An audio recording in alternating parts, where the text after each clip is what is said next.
السلام عليكم ورحمة الله وبركاته. إن الحمد لله نحمده ونستعين به ونستغفره ونعوذ بالله من شرور أنفسنا ومن سيئات أعمالنا. من يهده الله فهو المهتد ومن يضلل فلن تجد له وليا مرشدا. أما بعد, my dear respect brothers and sisters, جزاكم الله for tuning in.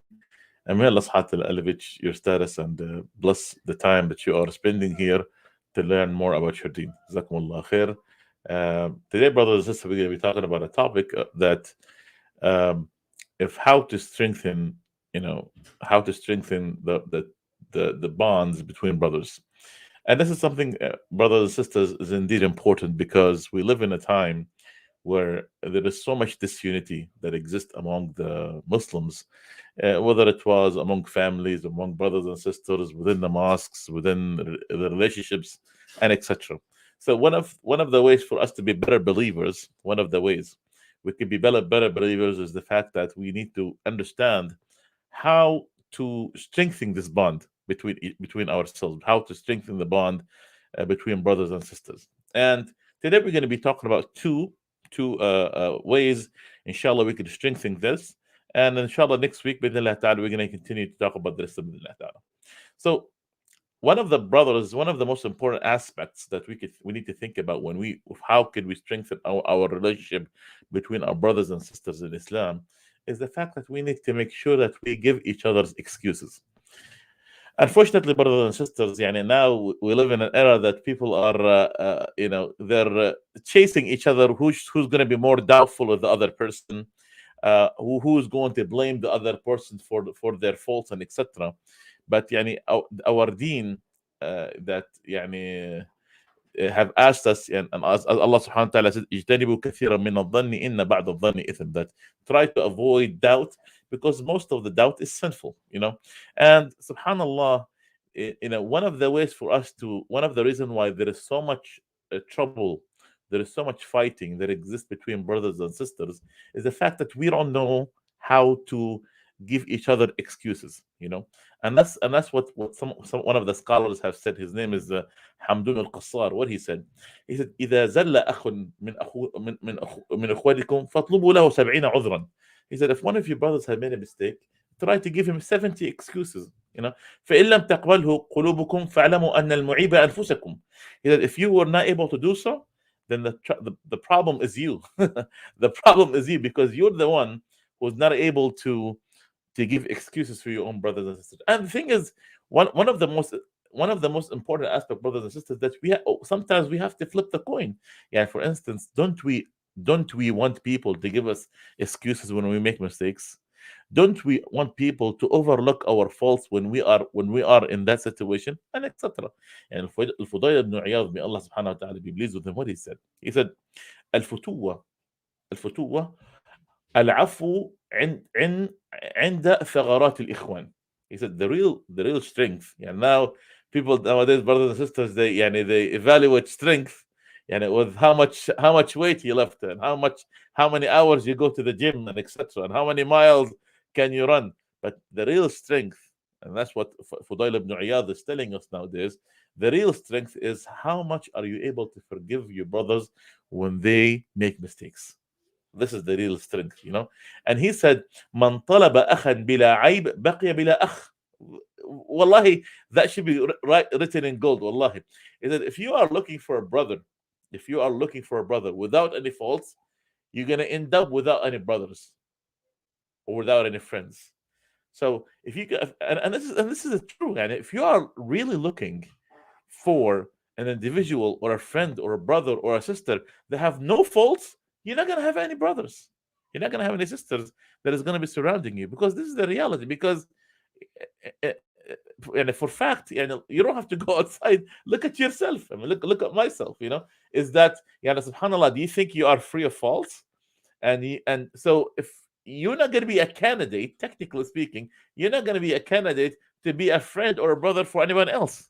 So how are you going to expect that of others? So it's as Imam Ahmad, may Allah subhanahu wa ta'ala be pleased with him, and he said this, and I wish that people could apply this from day to day. And he said, تسع أعشار الخلق, 90% of morality. What is 90% of morality? Again, according to Imam Ahmad, may Allah subhanahu wa ta'ala be pleased with him, He said nine تسعة أعشار الخلق, you know, that that you would overlook the fault of your brother, you know, that you would act like you have not seen their mistake. Allahu Akbar, you know. And this is, brothers and sisters, this is the real moral of a good Muslim, in which that they would forgive each other. They would look over each other's mistake. They neglect their mistakes, you know. And this is they call it علامات المروءة, يعني the real signs of a true man with generosity, you know. And this is, and the brothers and sisters, يعني as one of the scholars have made, he said عثمان المكي, he said المروءة التغافل عن زلل الإخوان. He said the real manhood and the real generosity, when you are dealing with the brothers and sisters, that you would neglect the faults of your brothers. You would act like you have not seen it, you know. But the brothers and sisters, the problem that many of us we fall on is the opposite. Is that we see people, they are so, in particular when it comes to like people mistakes, they look for people mistakes. It's not like they overlook it. No, they try to search for it. وَلِيَعْذُ بِاللَّهِ. And if they find somebody's mistake, he's exposed. Allahu Akbar. He's exposed all over the media and all over Facebook and social media and etc. And that's the problem. We would wonder why there are the bond between the brothers and sisters are so fragile, are so easy to break, because of the fact, there is no real, there is no real feelings that goes into this, and people are enemies of each other. But subhanallah, when you overlook people's mistake, someone is gonna Allah subhanahu is gonna send someone who's gonna overlook your mistake, and that's why how the hearts come uniting to each other. And that's the brothers. When you find a brother, and really, brotherhood and sisterhood in Islam, when you find a real true brother who's pious and who fear Allah subhanahu wa ta'ala, and he's there for you in the times of goods and the times of ease and times of happiness, wallahi, it puts you in comfort. Wallahi al-azim. Wallahi, it puts you in comfort. It makes your day happy, you know. Al-Ma'mun, one of the khulafa, he was a khalifa of the Muslims at one point. What he said? He said, خذ مني الخلافة, take, the leadership away from me, واعطني مثل هذا الصاحب, and give me one of these good friends. Subhanallah. Look at how back then, how they looked at the importance of brotherhood. How, because it was a noble thing, and something that we need to search for, brothers and sisters. The problem here is that you will see people, brothers and sisters, they are willing to take anyone to be their brother and sister, regardless of their background, their religion, or their morality. No, I'm saying that have good friends, but don't expect for them to be perfect. Have good Muslim friends, but don't expect for them to be perfect. And subhanallah, and that's why it's important. Once you see a good brother, wallahi, you should bite him with your own. You should hold him, and don't let go of him. Don't let go of him. Sufyan al-Thawri, may Allah subhanahu wa ta'ala be pleased with him, he gave us a criteria, wallahi, a criteria. If you find this criteria in a brother or a sister, wallahi, you should not let go of that brother or sister. You should you should hold tight on that individual. What is that criteria? Look what he said. He said, إذا أردت أن تؤاخي رجلا فأغضبه ثم دس عليه من يسأله عنك وعن أسرارك فإن قال خيرا وكتم سرك فاصحبه. Ya Allah. Look, I'm gonna translate this so people would see how deep is this. He said, look, if you want to have a brother, if you're looking for a brother, and you want to see if this brother is good or not, he said, what do you do? He said, make him mad at you. Make him what? Mad at you. And then after that, send someone to ask him about you and your secrets. And if he did not expose you, or say, and if he did not say bad things about you, and he said good things about you, he said, this is the individual that you should hold tight on him. Don't let him go.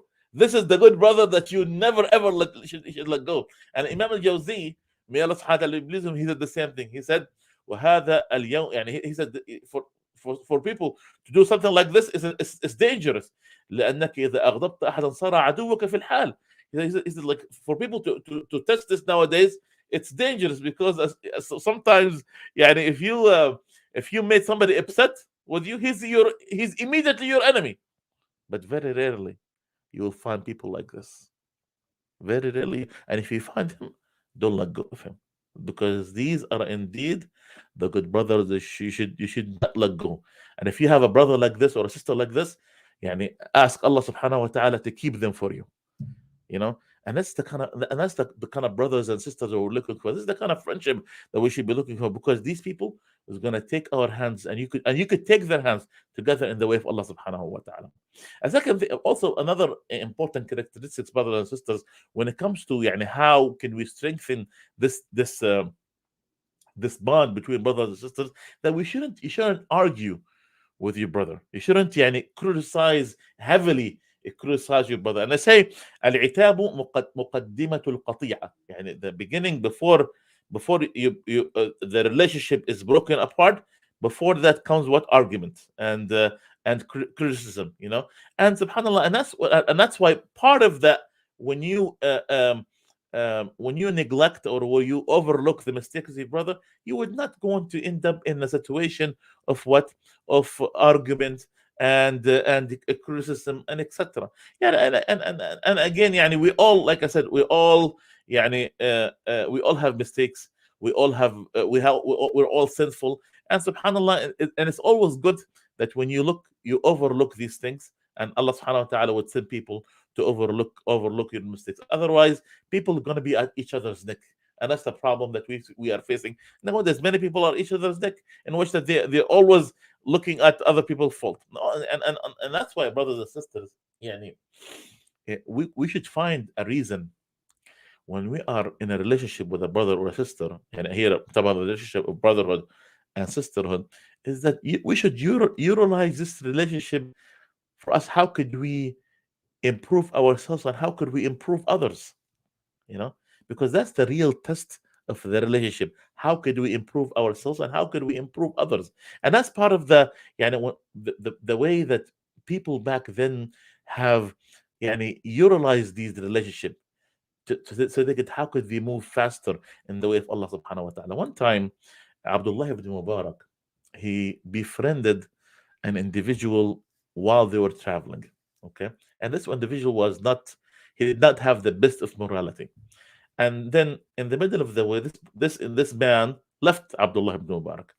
So Abdullah ibn Mubarak, he started to cry.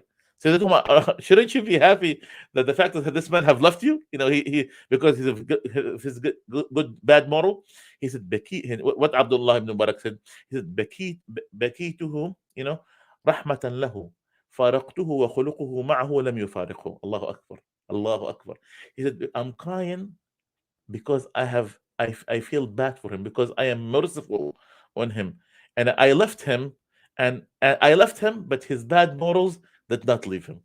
Subhanallah, I left him, but his bad morals did not leave him. So because he was hoping that, and instead of, like, him criticizing him and being on top of him and showing how bad he's, no, he was hoping that gradually he would try to remove this bad aspect of him gradually. And subhanallah, yani, again, people think that, yani, the strength, and people think that, yani, being tough is that when people when you are able to exert your power on others, but real toughness, brothers and sisters, is that when we see people around us who are doing bad things, that we are patient on them. And this is something we see over and over. Like, whether, for instance, if your real brother, or your real sister, at home is making mistakes, and you're always fighting, and sometimes you have to think back and evaluate. Yani, how come, while I'm being tough on my brother or my sister or my friend, and their habit did not change, do I continue doing the same thing?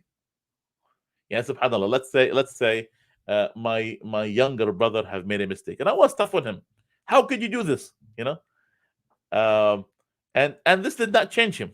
So do you think if I continue doing that pathway of being tough and rough and criticizing him, or beating him, you think it's not gonna change anything? No.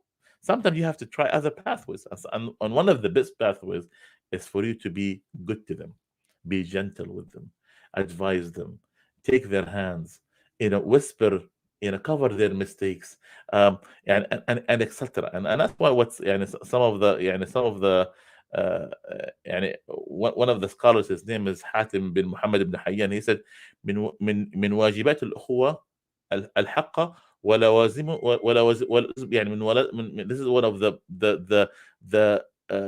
basis of أخوة, is that what, when someone does they're not good, that you be patient with them until that you take their hand toward the right path, gradually, with good manners. Because sometimes people would, you treat them good and they treat you bad, but you become patient until they realize, you know, that they are wrong, gradually باذن ta'ala. And this is part of the like I said, the real strength, of a man is not with how harsh you are, but how patient you are with the faults of your brothers and sisters. And this is something, it takes big people and people on very high in morality for them to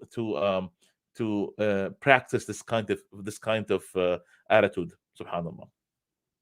The second thing that that also we need to take in perspective when we of how can we strengthen the bond of brotherhood and sisterhood is that we visit each other.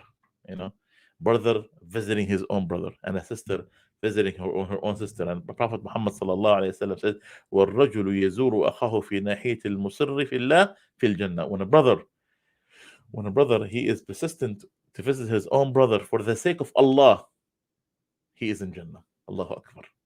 Why? Because subhanallah, yani, maybe he lives in another town or another country. But what happened? He liked this brother not because of he wants money from him, or because he needs something of him, or because he have a request of him. But no, he's with him because of Allah, because he loves him for the sake of Allah subhanahu wa ta'ala.